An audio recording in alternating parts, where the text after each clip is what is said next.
Cuitlatlán, por Fermín Alejandro García Hernández. Gente de Manzanilla se empieza a acercar a Eduardo Rivera, aunque se han dado por lo menos 4 acercamientos públicos y privados entre los primos Alejandro Armenta Mier e Ignacio Mier Velasco, en los que se han jurado borrar diferencias y se prometieron que abonarán a la unidad de la 4T, muchos dudan de que el segundo de ellos, el coordinador de los diputados federales de Morena, realmente asuma una actitud de lealtad y colaboración a la campaña electoral de su pariente, quien es el virtual candidato morenista a la gubernatura del estado de Puebla. Una prueba de ello es que se dice que personajes cercanos a Fernando Manzanilla Prieto, el principal operador político de Ignacio Mier, habrían empezado a buscar acercamientos con el panista Eduardo Rivera Pérez, el edil de la capital y quien se perfila a ser un duro rival de Armenta en la disputa por el gobierno de la entidad. Fernando Manzanilla es quien maneja la enorme estructura electoral que Mier construyó a lo largo de 15 meses de actividades proselitistas y mediante una millonaria inversión, de la que hasta ahora se ignora cuál es su origen. En esa labor se constituyeron, según el dicho de los organizadores, alrededor de 7,000 comités de base en todo el estado, formados principalmente por cuadros del Revolucionario Institucional y del PAN que suponían que, por la vía de Morena, o mejor dicho de Nacho Mier, iban a ganar el poder político. Muchos de los participantes de esa estructura, que son cabezas de grupos políticos, han quedado descobijados, derrotados, enojados, sin el sueño de que si Mier Velasco era el abanderado a la gubernatura ellos podían aspirar a ser candidatos a alcaldes, diputados locales y federales, regidores o hacer negocios con recursos del erario en el próximo sexenio. Y en ese sentido, no sería difícil que esa frustración contenida de los seguidores de Morenacho ahora se canalice, desde el propio equipo del legislador federal, para que algunos o muchos de esos comités controlados por Manzanilla trabajen a favor del lado opuesto, la coalición formada por el Revolucionario Institucional, el PAN y el Partido de la Revolución Democrática que tiene en Eduardo Rivera depositada su esperanza de recuperar el poder ejecutivo. El esquema que se seguiría, dicen los enterados,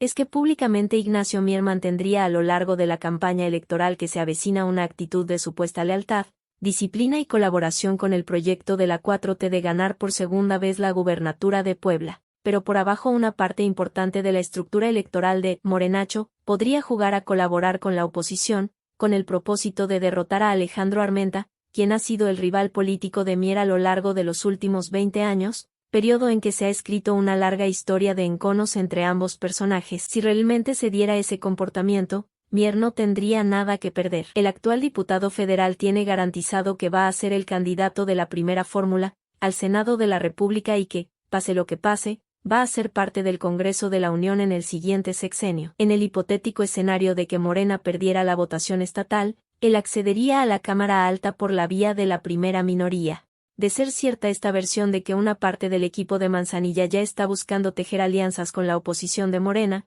es importante apuntar lo siguiente: Ignacio Mier y Fernando Manzanilla son expertos en llevar un doble juego de poder, y no ser leales a las fuerzas políticas a las que pertenecen. En el caso de Fernando Manzanilla es fundamental examinar lo siguiente: ha estado en el Revolucionario Institucional, en el morenovallismo, en el PAN, en Movimiento Ciudadano que antes se llamaba Convergencia Ciudadana, en el Partido Encuentro Social y en general, en la 4T. Ante ello es necesario preguntarse, ¿con quién está la lealtad de este personaje? ¿Cuál es su identidad ideológica? ¿Con quién ha durado más de 3 años colaborando? La respuesta es muy sencilla: con nadie. Siempre acaba distanciado de todo mundo y pasándose al bando contrario. La primera vez que fue secretario de Gobernación en el sexenio de Rafael Moreno Valle Rosas y se retiró del cargo, antes de cumplirse el primer trienio, brotaron acusaciones mutuas de deslealtad. Una segunda y tercera vez que fue secretario de Gobernación, en las gestiones de los mandatarios Guillermo Pacheco Pulido y Luis Miguel Barbosa Huerta, se destacó porque oficialmente era parte de la 4T, pero por otro lado formó un equipo de trabajo con cuadros del Revolucionario Institucional, encabezado por Francisco Ramos Montaño, quien fue iniciado en el servicio público por el llamado Gober Precioso, es decir Mario Marín Torres, el personaje más deleznable en la política local. Y al mismo tiempo en que Manzanilla era uno de los cuadros más relevantes de la 4T, formó una alianza no pública, con el sector morenovallista del PAN, encabezado por Genoveva Huerta Villegas y Eduardo Alcántara Montiel, bajo la idea de que si no lograba en el largo plazo, convertirse en candidato a alcalde o gobernador de Puebla por la vía del movimiento obradorista, lo iba a intentar por el albiazul. Ignacio Mier, antes de ser diputado federal de Morena, tuvo su principal cargo público en las filas del Revolucionario Institucional, cuando fue secretario general del Ayuntamiento de Puebla en el trienio de 2005 a 2008, y el edil era Enrique Doher Guerrero, mientras que Mario Marín ocupaba la titularidad del Poder Ejecutivo.